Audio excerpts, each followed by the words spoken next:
Welcome back. This section of the show is called Ask Family Practice Associates, or Ask FPA. If you'd like to answer your question, you can send it to tv@fpalex.com. Include your name if you want us to use it on the air. Tonight's question: what should I use to heat up leftovers? Asked by Joellen Jones from Lexington, Kentucky, and answered by Miss Betty Sims, a registered dietitian from Baptist Health.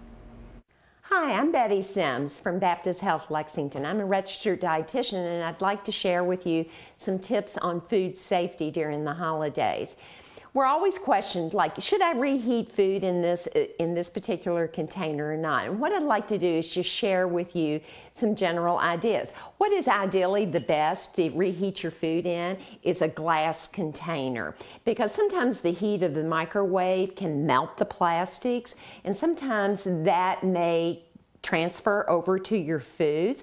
Most containers, plastic containers, are approved by the FDA, and there will be a symbol on the bottom of them, or they will say microwavable safe if they are safe to use. But the old standby is it's always better to use a glass container. And what I would recommend is taking the lid off and not heating the plastic lid in the microwave, because sometimes, especially if you put it on too tight, the pressure is going to build up in there because of the heat, and when you take it off, you could always have the risk of burning, or it could kind of explode in your face.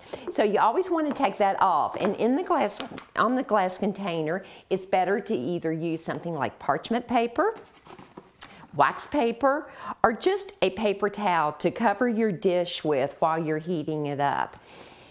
Now, these are dishes that come from a lot of times when you have takeout food from the restaurant. So you always want to check the label. Does it say microwavable on the bottom of it? If not, do not use this to heat up food in the microwave. Instead, take it and transfer it to another dish or to a plate that you can microwave in.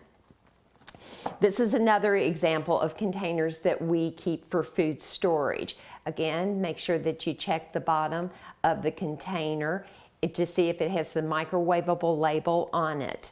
And then again, it's always good to make sure that if it is, that you keep the lid just kind of loosely on there and not on there too tight.